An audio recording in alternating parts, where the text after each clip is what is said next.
Bonjour et bienvenue dans le podcast du Human Factor. Je m'appelle Alexis Eve et tous les mercredis, je vais à la rencontre des startups les plus véloces pour rentrer en détail dans les bonnes pratiques RH qui leur permettent de faire du facteur humain un levier de croissance plutôt qu'un risque. En général, c'est une expérience assez marquante parce que c'est quelque chose qui prend beaucoup de place dans la tête, quelque chose qui prend beaucoup d'énergie, beaucoup de charge mentale. Le Human Factor, ce n'est pas qu'un buzzword, c'est aussi le nom de notre premier livre. Les clés de l'alignement entre associés, d'une organisation adaptée ou encore de la bonne relation à son travail. The Human Factor, c'est 100 pages de retour terrain des plus belles startups et de bonnes pratiques actionnables. Si vous voulez en savoir plus, allez tout simplement sur www.yaniro.co/book, B-O-O-K. On met le lien dans la description de l'épisode. Pour l'heure, je vous laisse avec l'invité d'aujourd'hui et vous souhaite une bonne écoute. Bonjour Ludovic, comment vas-tu ? Bonjour Alexis, ça va super. Et toi ? Ça va bien, ça va, écoute, très bien. Début d'année en ce qui nous concerne, un tout petit peu malade aujourd'hui, donc si vous m'entendez tout sauter, c'est que je tout saute globalement, mais je ne vais pas infecter Ludovic parce qu'on est à distance, on n'est pas au même endroit, et ça ne m'empêche pas de me réjouir à fond les ballons que tu aies accepté, Ludovic, notre invitation sur le podcast du Human Factor de Yaniro, parce que, que dire de plus à part le fait que ton livre Dream Team fait probablement partie des livres que je recommande le plus quand on me parle de sujet de management, donc je suis sûr qu'on va faire un super épisode ensemble, donc encore merci d'être ici.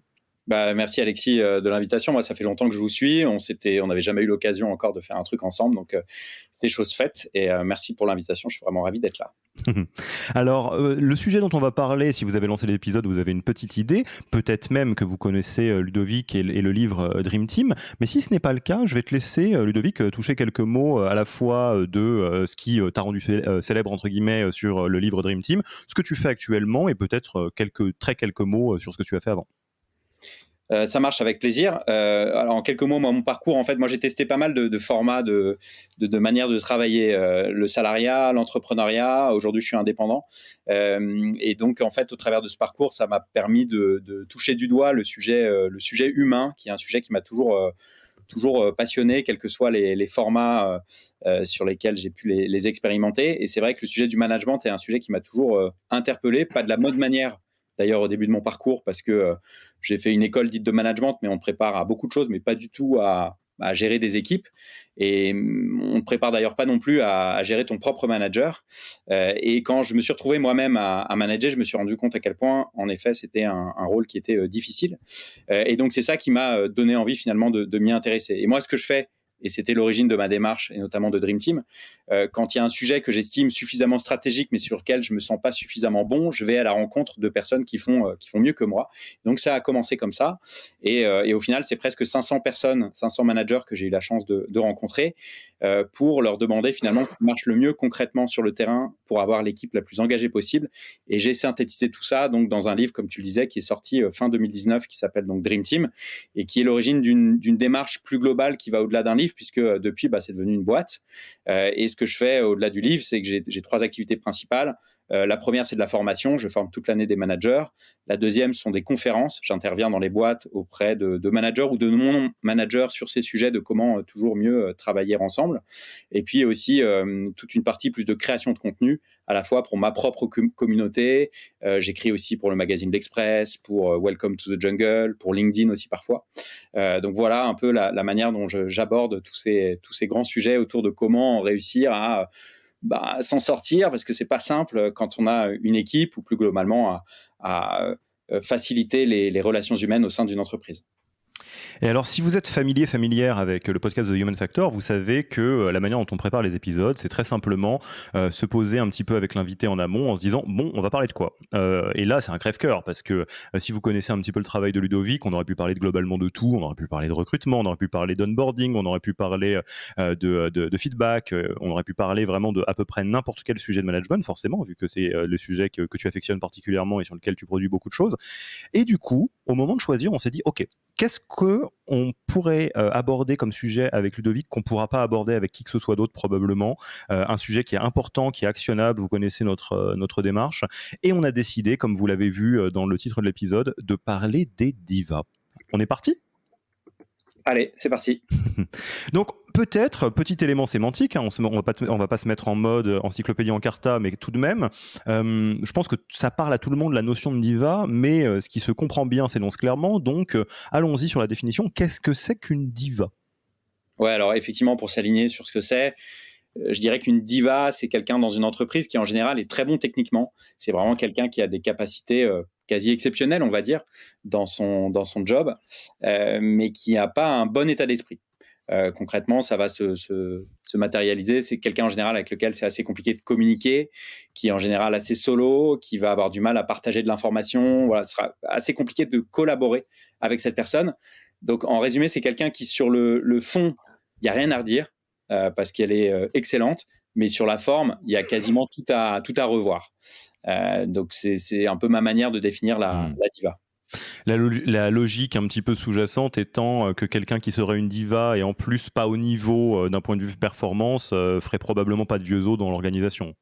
Exactement. Et c'est justement le fait d'être en surperformance la plupart du temps qui leur donne une forme d'immunité. C'est ça, exactement. C'est ça qui va poser problème, c'est qu'on en reparlera, mais c'est ça qui va faire qu'on est un peu ébloui, alors que l'autre cas que tu évoquais, en général, il se solutionne assez rapidement et naturellement.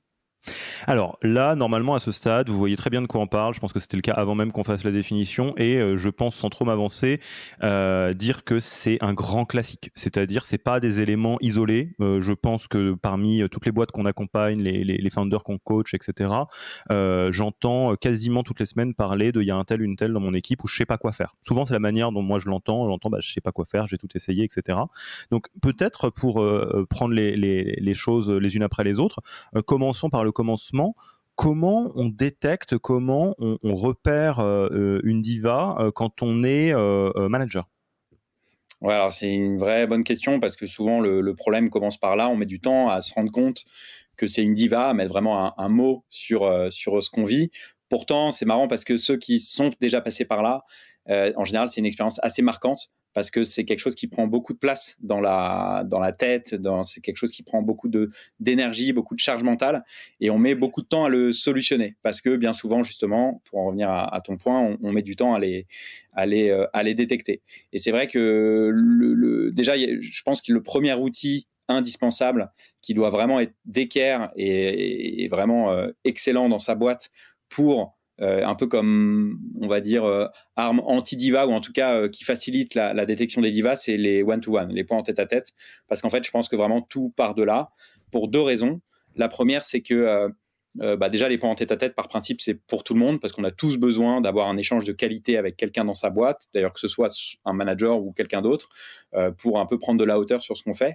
Et en fait, souvent, la diva, elle va avoir du mal à se plier aux règles collectives. Et donc, typiquement, le rituel du 1 à 1, c'est pas souvent un point le plus facile dans l'agenda d'un manager qui a quelqu'un comme ça dans son équipe, parce que souvent, la diva, elle va le faire sauter, elle va le raccourcir, elle va pas le préparer, elle va arriver les mains dans les poches. Voilà, ce seront pas forcément des discussions très, très constructives. Donc déjà, c'est une des premières raisons qui fait que le point en one-to-one est un bon moment pour repérer une diva. Quelqu'un avec qui, voilà, le point en tête-à-tête est simple, facile, fluide, bien préparé, c'est efficace, on sent qu'on a progressé. A priori, c'est pas une diva. L'inverse, plus on est de l'autre côté de la barrière, plus il y a des chances que ça en soit une, ou que ça en soit quelqu'un, une diva peut-être en devenir. Et puis la deuxième raison, c'est que bien souvent, une diva, elle se fait repérer ou peut-être détecter par d'autres personnes que le manager. Parce que le manager, je le disais tout à l'heure, il est souvent ébloui parce que en fait, il y a ce biais cognitif, ce biais, le biais dit de halo, qui va faire que bien souvent, quelqu'un qui a une bonne réputation, qui a fait les bonnes études, qui est passé par les bonnes boîtes et qui en plus est performante, bah, cette personne-là, du coup, tout ce qu'elle fera, ça nous paraîtra génial. Et donc, bien souvent, bah, ce sont les autres qui vont nous faire petit à petit prendre conscience qu'il y a un problème. Et donc, le fait d'avoir des points en tête-à-tête bien calés avec les autres membres de son équipe, et que ce sont vraiment des moments où on ne parle pas que d'opérationnel, mais où on prend un peu plus de hauteur pour savoir comment ça se passe au niveau de l'équipe, est-ce que le niveau de confiance est bon dans l'équipe, etc. Bah, c'est ça qui va permettre de se rendre compte que, il y a un petit quelque chose, un petit signal faible, et un signal faible plus un signal faible plus un signal faible, ça commence à devenir un signal fort autour d'une personne. Donc, moi, je pense que les points one-to-one, voilà, quand ils sont bien mis en place, en général, ça garantit pas tout, mais c'est déjà une bonne base pour repérer le plus rapidement possible, en tout cas, une situation de diva. Et alors, je vais tirer la pelote et je vais me baser sur des expériences personnelles ou des expériences de managers qu'on connaît bien. Euh, Évidemment, vous savez tout le bien qu'on pense du one-to-one, Ludovic, moi-même et beaucoup de monde globalement. Ce qui est très important dans ce que tu viens de dire, c'est la notion effectivement de rituel et de règles collectives. Parce que le one-to-one, c'est ni plus ni moins qu'un rituel collectif qui est le plus simple possible, le plus simple possible, pardon, qui est le plus souvent à destination vraiment des collaborateurs et des collaboratrices. C'est là pour leur permettre d'avoir un espace à eux. Et effectivement, c'est quand même un très très très mauvais signe si vous avez l'impression que c'est toujours compliqué les one-to-one avec une personne. Et c'est là où c'est intéressant d'avoir des one-to-one qui sont, comment dire, généralisés, parce que ça vous permettra aussi en comparaison, je pense aux personnes qui sont peut-être des primo-managers, de vous dire ah ouais mais en fait c'est très bizarre que ce soit toujours la tannée avec Riri, alors qu'avec Fifi et Loulou en fait c'est super sympa et ça se passe bien, et même Fifi et Loulou commencent à me dire que Riri des fois c'est un cow-boy. Et effectivement c'est, je pense, une assez bonne manière de voir les choses. Toi, dans ton expérience de manager, est-ce que tu as des souvenirs de diva que tu pourrais nous raconter pour qu'on puisse vraiment le visualiser, cette sensation un peu désagréable? Parce que ce que j'ai noté aussi dans ce que tu as dit, c'est que la première étape du manager face à une diva, en général, c'est le déni. Ouais, complètement. Bah, pour te partager, moi, une expérience, c'était quand je montais ma boîte. Donc, c'est une boîte qui s'appelle Paris Zigzag, qui est un média en ligne, que j'ai monté en 2011, que j'ai cédé en 2016. Et en fait, c'était mon tout premier recrutement de stagiaire. Et en fait, les divas peuvent aussi se cacher dans les postes en tant que... Ah oui, il y en a partout. Hein. Il y en a partout, à tous les étages. Et donc, et ce que tu dis est très juste, voilà, c'est le fait que ce soit le premier stagiaire de la boîte qui a fait que j'ai mis du temps aussi à me rendre compte. Et puis en plus, comme d'habitude, c'est quelqu'un qui est fort techniquement. Et donc, on se dit, bah merde, en fait, je vais pas commencer à ouvrir une boîte dans mon cerveau pour commencer à me dire que j'ai un problème. Et voilà. Parce qu'en fait, si demain ça se termine mal avec cette personne, bah, je risque de perdre un pilier de mon équipe. Ou que le fait qu'un stagiaire, quand on démarre sa boîte, c'est un pilier parce que voilà, ça peut vite... C'est le début. Voilà, c'est le début, un tiers presque des ressources humaines de la boîte. Mais tout ça pour dire que voilà, quel que soit le poste, en général, comme c'est quelqu'un de très bon techniquement, on se dit, mais en fait, c'est inenvisageable de s'en séparer. Et c'est ce qui va faire que, eh bien, on risque de passer à côté de pas mal de choses, de pas mal de signaux, et qu'on va un peu se cacher la poussière sous le tapis. Et c'est pour ça que c'est très important aussi d'aller chercher la contradiction et d'avoir des relais de confiance, que ce soit dans son équipe, d'autres pairs, d'autres managers ou des personnes au-dessus de soi, des founders, voilà, le top management au sens large, d'aller confronter son avis. Dès qu'on sent un petit frottement, un petit truc où on n'est pas 100% aligné, aller appuyer là où ça fait mal auprès d'une autre personne pour être sûr que justement on ne tombe pas dans ces biais que j'évoquais tout à l'heure, comme le biais de Halo. Et c'est souvent ça le sujet. Donc vraiment, aller chercher la contradiction, je pense que c'est le meilleur moyen, et les points en tête à tête le permettent. Donc c'est super, parce qu'on est vraiment dans ce délire de cette personne est irremplaçable. Et c'est inenvisageable d'imaginer le futur de la boîte à court terme sans cette personne. Et ça, évidemment, c'est la principale erreur qui va faire qu'au final, tu vas perdre beaucoup de temps. Et peut-être un petit truc de baromètre que je vous donne, parce que notamment pour les primo-managers qui n'ont pas beaucoup de points de comparaison. Le management, ça peut être un challenge, c'est pas forcément simple, ça s'apprend, c'est un skill set, etc. Et on peut démarrer ceinture jaune, ça c'est ok. C'est pas censé être douloureux. Si vous avez la boule au ventre avec quelqu'un de votre équipe, il y a un problème. Et c'est un problème à adresser pour ce qu'il est, et c'est pas juste une défaillance managériale. En tout cas, c'est un indicateur probablement à regarder. Et du coup, si on avance par rapport à ça, ok, j'ai détecté, ou en tout cas j'ai une forte intuition que j'ai une diva dans mon équipe, et puis j'ai passé la phase de déni où je me dis bon, allez, bah du coup va falloir faire quelque chose. Comment je réagis? Et qu'est-ce qui peut peut-être compliquer la donne? Parce que si c'était facile, tout le monde le ferait, hein, globalement. Mais en gros, comment on fait à partir de là? Ouais, je pense qu'il y a une première étape aussi qui est d'abord d'aller aussi embarquer en fait le reste de l'organisation autour de ce sujet, et notamment à minima son propre manager, pour pas se retrouver seul à gérer le problème. Parce que comme tu le disais, c'est un sujet qui est pas simple, qui fait mal, qui peut empêcher de dormir. Moi, ça a été le cas. Hein. J'ai vraiment passé des semaines terribles à cause de la personne que je t'évoquais tout à l'heure. Donc, ça peut être une difficulté supplémentaire, parce que la diva, comme on le disait, c'est quelqu'un de très fort techniquement. Et donc, plus on va voir quelqu'un qui est éloigné du terrain et de la collaboration au day-to-day avec cette personne, plus cette personne ne verra que les résultats et pas les difficultés de collaboration. Et donc, et c'est pour ça que ça rajoute un peu de challenge au challenge parfois, c'est que son propre management est pas toujours embarqué dans la démarche. Mais en fait, pourquoi est-ce que tu viens me parler de cette personne et pourquoi tu m'en parles pas positivement alors que c'est un pilier, qu'elle est super forte et que j'en entends que du bien, en tout cas sur la partie technique. Et donc souvent, il y a un petit travail de déconstruction ou un travail pédagogique à faire pour finalement argumenter. Et c'est vrai que ça rajoute, on a l'impression de ramer un peu à contre-courant, hein. Donc c'est une phase qui n'est pas toujours évidente, mais qui à mon sens est indispensable. Si on y va juste seul avec son couteau, son fusil, on risque un peu d'y laisser peut-être encore plus de plumes. Alors, je fais une petite virgule parce que je sais qu'il y a quand même beaucoup de profils RH qui nous écoutent sur le rôle que les profils RH, c'est valable pour les founders aussi, peuvent jouer là-dedans. En fait, si vous créez la bonne structure qui permet d'objectiver un certain nombre de comportements, vous aidez énormément vos managers à bien faire leur boulot. Parce qu'en fait, je vous partage une grille que je partage à des managers qui des fois se retrouvent complètement perdus sur des situations de diva en se disant mais qu'est-ce qui se passe, je sais pas, est-ce que c'est de ma faute, est-ce que c'est de la faute d'eux, etc. Et en fait, la grille est la suivante. C'est la grille que j'appelle des 4-1. Le premier 1, c'est l'incompétence. Est-ce que vous êtes ou l'insuffisance? Est-ce que vous êtes face à quelqu'un qui est incompétent, insuffisant? Ça, c'est de la performance, et donc il faut un cadre de performance. Il faut des OKR, il faut des KPI. Si on est, alors c'est pas le cas de la diva, là c'est le cas vraiment de quelqu'un qui est insuffisant pour son poste. Si vous n'avez pas de cadre pour le démontrer, ça va être super dur pour le manager, parce qu'on va dire, je sais pas, Riri, il a l'air pas très bon, oui, mais en fait, alors que si Riri, il a flingué ses OKR depuis 3 quarters, oui, à un moment donné, on est quand même un peu mis devant le fait accompli. Le deuxième 1, si la personne n'est pas insuffisante, c'est le côté incompatible.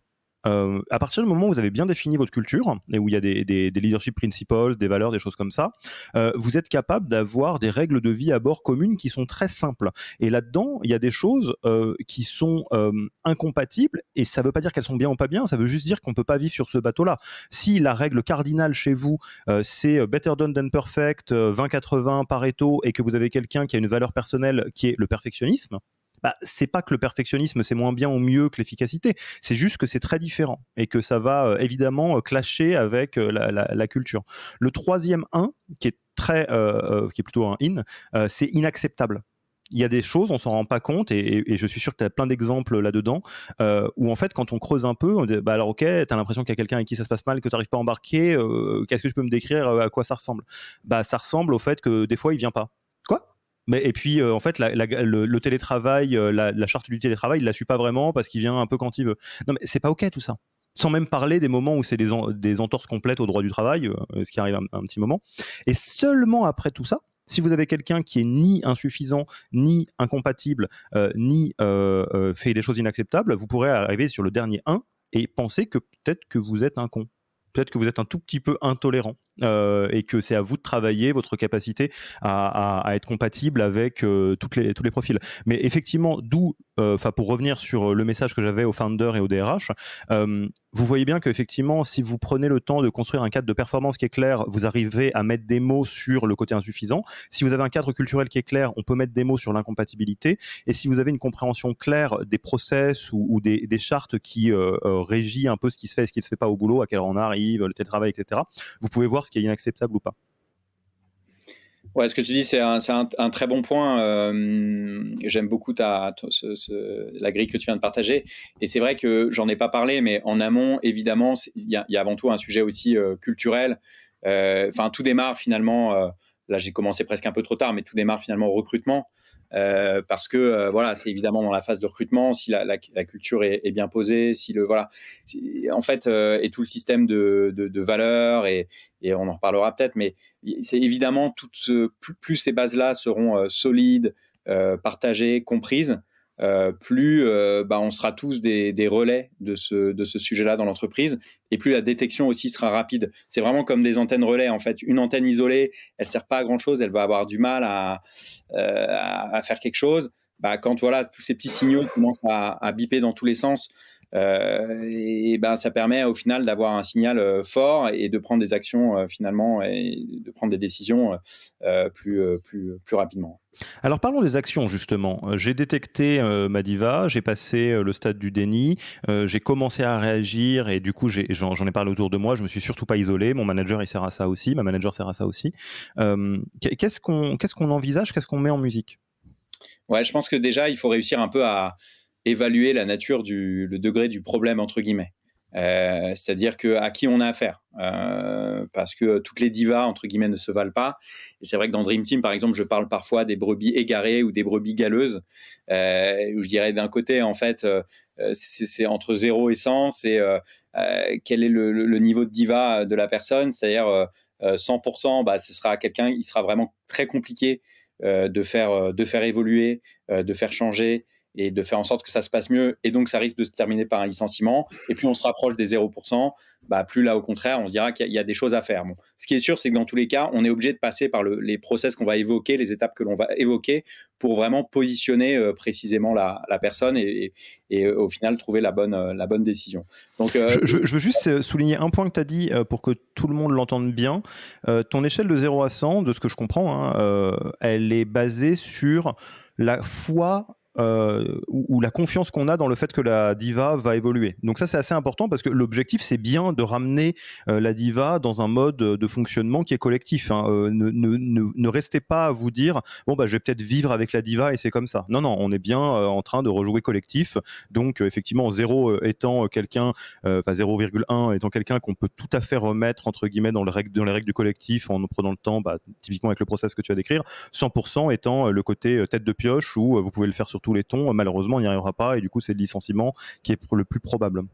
Exactement. C'est à la fois éviter le jugement hâtif de se dire bah, c'est terminé, on peut plus rien faire avec cette personne, donc on trouve une porte de sortie. Il y a des étapes, il y a des choses évidemment et heureusement à tenter avant d'en arriver à cette conclusion. Et c'est non plus l'inverse où en effet se dire bah je continue comme ça, ça finira bien par s'arranger. Parce qu'en général, ben non, évidemment, le problème d'aujourd'hui, dans 3 mois, il sera multiplié par 3, dans 6 mois, il sera multiplié par 4, par 6, etc.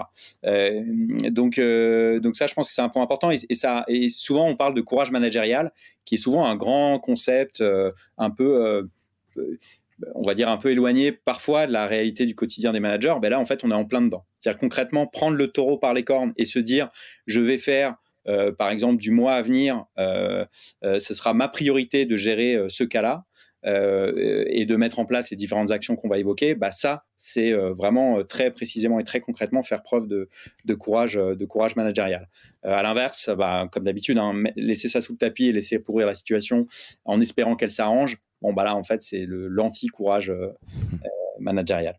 Mais vous allez voir, et on va rentrer dans le process juste après, que d'expérience, et pour avoir été dans plusieurs situations, pareil, hein, de manager, d'accompagner les managers, etc., le fait d'avoir un plan en tête, ça permet d'être courageux beaucoup plus facilement. Parce que évidemment, si vous savez pas du tout ce que vous allez faire et que vous êtes juste en train de vous dire, bon, faut que j'aille voir Riri et 3 petits points, je sais pas ce qui va se passer, c'est beaucoup vous demander quand même. Donc d'où les pointillés que je te laisse dérouler de qu'est-ce qu'on fait étape par étape. Ouais, ça marche. Donc je trouve qu'il y a une première étape qui est assez intéressante à faire, mais qui s'adresse pas qu'au sujet des divas d'ailleurs, c'est d'utiliser, tu sais, tous ces modèles, que ce soit process communication, que ce soit DISC, que ce soit MBTI, de les travailler, de les partager en équipe, de faire ces tests en équipe, de se faire accompagner aussi, pourquoi pas, pour faire en sorte que le temps d'une journée, d'une demi-journée, de 2 heures, bah, on puisse mieux se comprendre. Et en tant aussi que manager, ça permet de mieux identifier à la fois sur la forme de l'atelier, ça permet de voir ceux qui jouent le jeu ou pas, et puis sur le fond, ça permet aux uns et aux autres de mieux se comprendre, de mieux se connaître, et parfois même ce genre d'atelier permet de solutionner pas mal de problèmes. Et moi, j'ai déjà eu le cas où en fait, ils étaient empêtrés là-dedans, ils ont fait un atelier process communication avec un coach certifié, et en fait, ça a solutionné le problème, c'est-à-dire que la diva a disparu. Et la personne était toujours là, mais elle a changé de posture. C'était des histoires plutôt d'incompréhension et de mode d'emploi qui étaient vraiment trop différents les uns des autres. Et le fait d'avoir posé ce cadre commun et de partager tout ça, ça a débloqué complètement la situation. Donc parfois, en fait, ce genre de choses ça peut tout solutionner. Mais bon, c'est pas toujours le cas. Donc aussi, il y a un autre première étape à faire quand on est manager, très concrètement, c'est ce mot qu'on utilise 500 fois par jour, j'allais dire, mais en tout cas par semaine ou par mois quand on travaille sur ces sujets, c'est évidemment le feedback, parce que on l'oublie, mais c'est le courage managérial, c'est ça aussi dans les points en tête-à-tête, c'est d'être capable de remonter un point à la personne. Et parce qu'on l'a pas forcément évoqué, mais c'est très contagieux en fait. Le problème de la diva, c'est qu'elle est contagieuse. C'est-à-dire que souvent, comme elle est forte techniquement, elle va avoir un aura assez puissant auprès de l'équipe et elle risque d'entraîner d'autres personnes dans son mauvais état d'esprit. Et ça peut créer des scissions dans les équipes et c'est des schémas assez classiques. Donc le feedback, dès qu'on repère le moindre problème, feedback. Parce que parfois aussi, ça peut arriver que les divas ne se rendent pas compte de l'impact de leur comportement. Donc là, bon, il y a plein de canevas sur le feedback qui existent. Moi, j'aime bien le canevas CIA, où on parle du comportement de la personne. Ensuite, on lui décrit l'impact que ça a sur soi, sur l'équipe, sur l'entreprise, voilà. Et puis le A de avenir, parce que l'objectif, c'est vraiment de trouver des solutions. Et l'objectif, c'est vraiment de commencer par... ça, c'est le début du plan, donc c'est assez soft, et de voir un peu comment ça se passe. Et en fonction de la nature de la discussion, et si le A de avenir est plutôt semble constructif ou pas, bah c'est ça qui vous permet, sur cette fameuse jauge que j'évoquais tout à l'heure, entre 0 et 100, de faire bouger le curseur. Si vous l'avez, par exemple, prépositionné sur du 50, parce que vous disiez, OK, je pense que vraiment, là, on est au milieu du gué, si la discussion s'est bien passée, vous pouvez commencer à faire glisser le curseur dans votre tête plutôt sur la gauche. Et à l'inverse, si vous sentez que vous avez quelqu'un d'assez fermé, qui a du mal à se remettre en question, qui remet toujours tout sur les autres, là, vous aurez plutôt tendance peut-être à vous rapprocher de la droite du curseur. Donc le feedback, c'est vraiment clé. Et aussi, voilà, toujours évidemment être factuel, s'appuyer notamment aussi sur les valeurs qu'on a pu évoquer, parce qu'en général, quand il y a un problème, c'est qu'on a quelqu'un qui est désaligné par rapport aux valeurs de l'entreprise. Donc s'appuyer sur des exemples concrets qui montrent qu'elle vient en contradiction avec les valeurs de la boîte, aussi, ça permet de mettre un peu les points sur les i. Du coup, si je prends un exemple, je vais prendre volontairement un exemple qui est simple et tu me dis si c'est un peu la manière de faire pour les premières étapes. Admettons, j'ai dans mon équipe Riri qui, entre autres choses, est particulièrement agaçant parce qu'il arrive le matin au bureau quand il arrive et du coup, des fois, ça met les équipes un peu dans la panade. Du coup, il n'est pas très fiable. Là, l'idée, ça serait dans les one-to-one que j'ai de toute façon avec Riri, ce qui va faciliter les choses parce que ça évite le côté viens dans mon bureau qui est hyper anxiogène, donc d'où l'intérêt d'avoir des points réguliers. D'aborder les trucs sur d'aborder le sujet typiquement sur le modèle CIA. Alors écoute Riri, ce comportement-là, le fait que mardi, mercredi et jeudi de la semaine, tu sois pas arrivé à l'heure, c'est très embêtant et c'est pas ok parce que voilà ce que ça a créé. Typiquement, c'est tes collègues qui ont été obligés de prendre la charge à ta place, etc. Il faut que ça s'améliore. Est-ce qu'on pourrait bosser ensemble sur un plan d'action pour que ça évolue? Et là, en fonction de si Riri dit ah ok et joue le jeu plus ou moins, ou si Riri nie tout en bloc et nous renvoie dans la tête, on a une petite idée si on est à gauche de 50 ou à droite de 50, quoi. Exactement. Ce que je trouve intéressant là dans ce que tu dis, c'est que ça, déjà, c'est toujours pareil, de pas le faire à chaud et d'attendre le point en tête-à-tête. Ça permet aussi de son côté, parce que souvent on est assez énervé quand on veut faire ce genre de retour, parce que souvent ça fait longtemps que ça traîne, donc c'est un peu la cocotte minute. Donc voilà, le fait d'attendre le point en tête-à-tête, de pas le faire 5 minutes après le fait qui vient de se passer, ça permet au moins de faire redescendre la pression de son côté. Ensuite, c'est vrai que ce qui est important, c'est vraiment de le faire le plus tôt possible, et c'est ça qui est difficile parce que souvent on se dit oh c'est pas grave, allez, on ferme les yeux pour cette fois-ci. Et en fait c'est compliqué parce que le problème c'est que fermer les yeux c'est vraiment cautionner et c'est vraiment encourager ce genre de comportement, parce que évidemment c'est toujours pareil, si tu fais un truc et qu'on ne dit rien, c'est qu'a priori c'est ok de le faire. C'est-à-dire par défaut, on est tous câblés pareil, c'est comme ça. Et donc, si tu dis rien, c'est que tu encourages en fait et tu fais grandir un peu le problème. Mais le feedback, je dirais donc en première étape, si je résume pour le moment, il y a ces histoires de modèles type process communication, DISC, MBTI, qui permettent souvent de prévenir plutôt que de guérir. Quand il y a des premières difficultés qui commencent à se présenter, c'est de commencer par faire du feedback et en effet dans le A de avenir de voir un peu l'ouverture de la personne. Et après, si je vais un cran plus loin, Si on se rend compte que ça continue, qu'on a du mal à s'en sortir, c'est là où il faut sortir le plan épervier, je ne sais pas comment on pourrait l'appeler. En tout cas, moi j'appelle ça la règle des 3 tâches, des 3 temps, parce qu'en fait, c'est ce qui permet justement d'éviter que dans 9 mois ou dans un an, on soit toujours un peu empêtré dans ce problème et que rien n'ait bougé. Et en fait, le concept de ce plan, c'est de se dire, OK, on se cale un premier point où là, justement, on va faire un feedback, mais un peu plus général et un peu plus appuyé que les précédents, où l'idée, c'est de se dire, voilà, on a un problème, on reprend les comportements de manière factuelle, on reprend l'impact que ça a, et on est toujours sur ce A de avenir en disant il faut que ça ait changé dans un mois, ou dans 15 jours, ou dans 2 mois, voilà, en fonction un peu de la nature du problème, de la temporalité que vous souhaitez donner à cette méthode. Mais grosso modo, 1 mois d'expérience, c'est pas mal. Ça permet de laisser à la fois suffisamment de temps pour voir comment ça évolue, mais pas trop non plus pour éviter que le problème ne perdure trop longtemps. Donc au bout d'1 mois, et on cale un point dans l'agenda de la personne, c'est calé à l'avance et c'est un point dédié. Comme ça, voilà, c'est pas juste on aborde ça au milieu d'autres points dans le cadre de ces points en one-to-one classiques. Non, c'est un point dédié qui est d'ores et déjà calé dans l'agenda. Comme ça, la personne sait dans sa tête que OK, on aura une nouvelle discussion et ce sera pas peut-être, c'est sûr, c'est dans nos agendas. Le jour où ça arrive, on refait le point et ça, c'est le deuxième temps. Et on se dit qu'est-ce qu'a donné la période.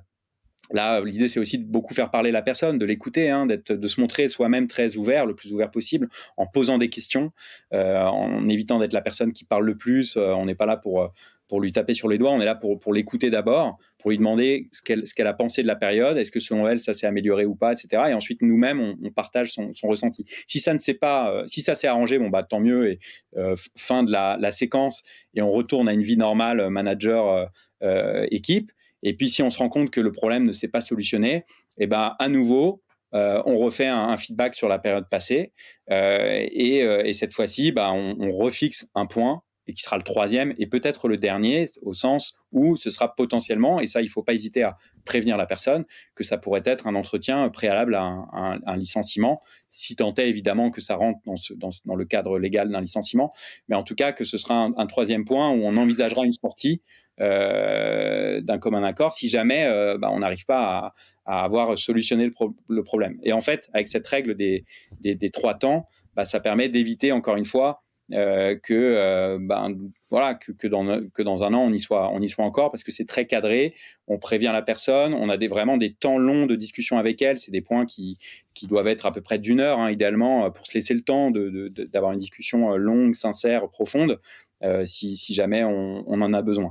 Et c'est vrai que cette méthode-là, pour l'avoir expérimentée à titre personnel et pour l'avoir recommandée à plein de managers qui l'ont mise en place, ça rassure aussi vachement, parce qu'on sait où on va.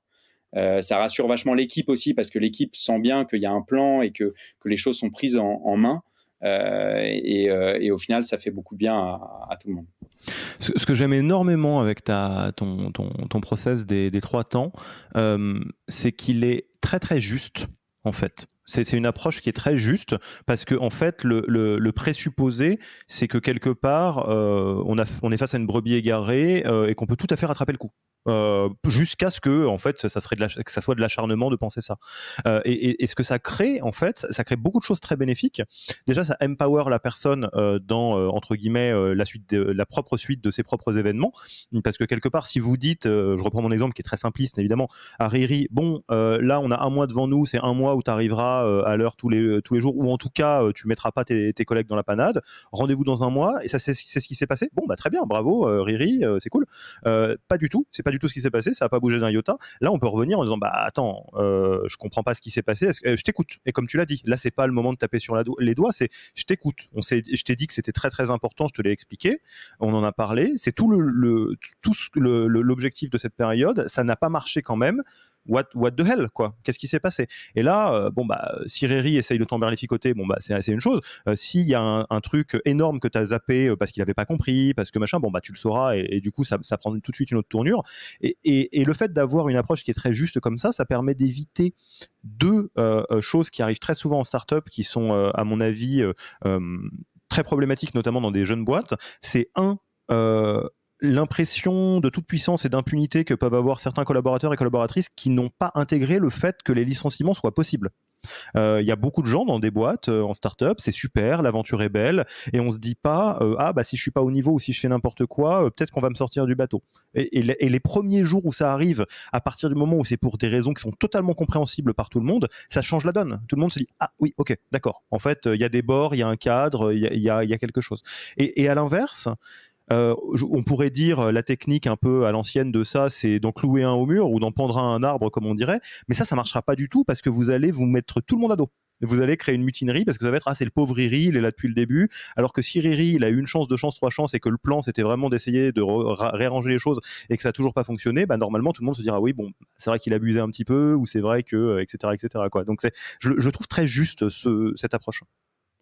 Et ce qui est vrai aussi, c'est que je pense aussi, il faut déjà partir de deux postulats. Le premier, c'est se dire que ça va s'arranger, être vraiment dans un mindset positif, et que la règle des 3 points ou des 3 temps, elle est vraiment là pour tester tout ce qu'il y a.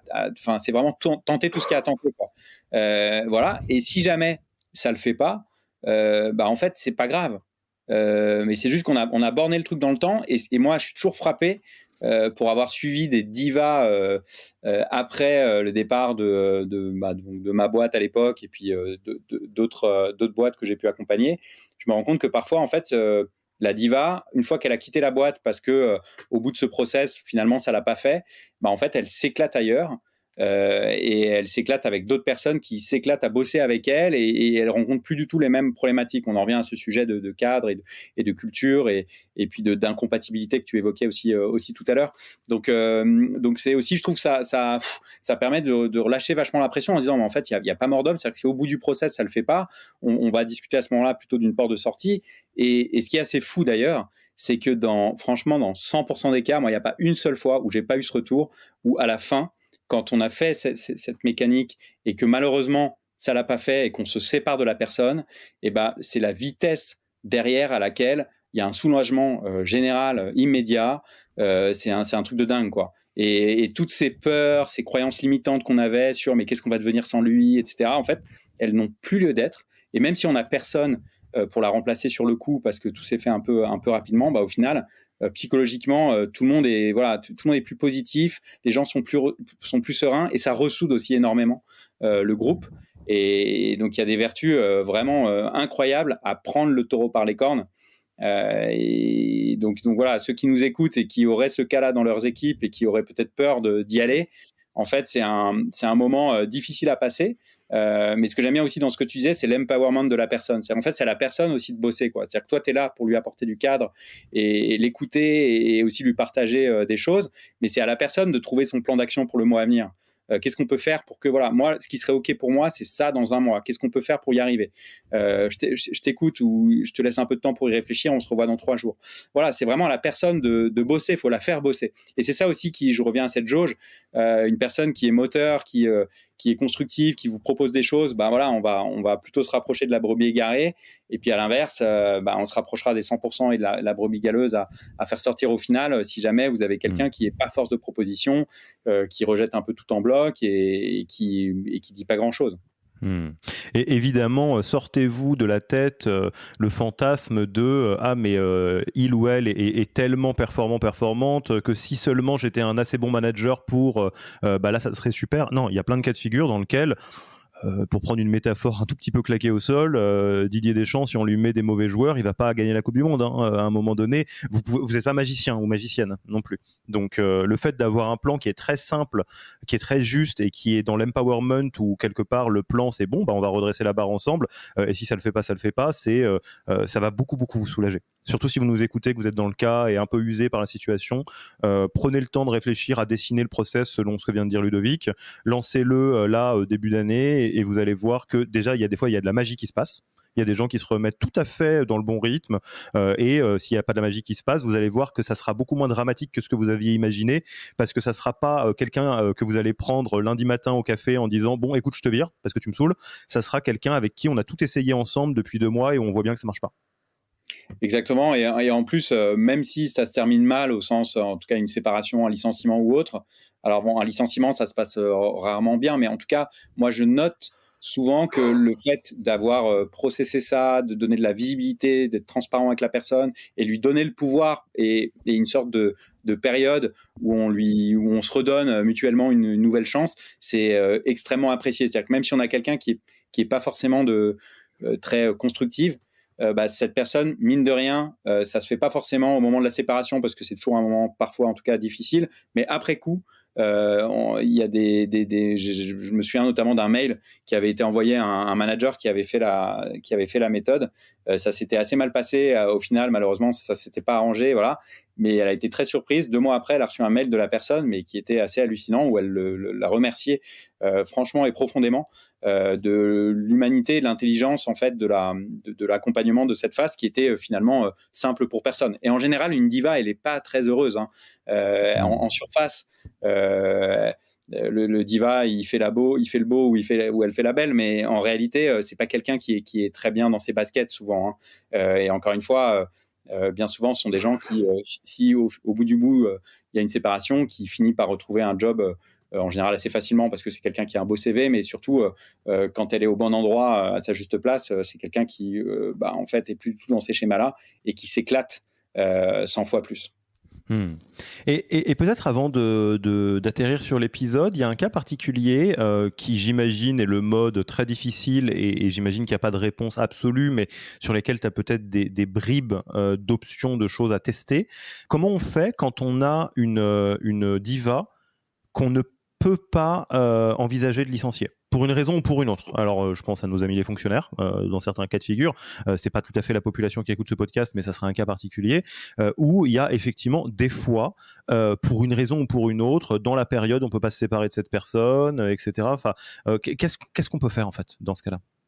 Ouais, alors figure-toi que je me souviens d'une discussion avec un fondateur de boîte, vraiment une très belle boîte, qui m'avait dit qu'une fois il a failli quitter la boîte et revendre ses parts parce que en fait il y avait quelqu'un on va dire pour lui en tout cas de toxique dans la boîte et pour une raison ou une autre c'était assez compliqué de s'en séparer et donc il a failli à en arriver jusque là. Bon, heureusement ça s'est pas produit, mais c'est vrai qu'on voit jusqu'où est-ce que ce type de schéma peuvent mener. Hein. Ça peut être vraiment, vraiment, vraiment violent.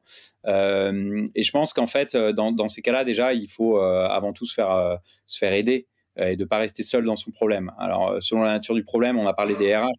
Pour moi, qui doivent être un peu les premiers partenaires de ce genre de situation, les fondateurs, les founders, si c'est pertinent, ou pourquoi pas.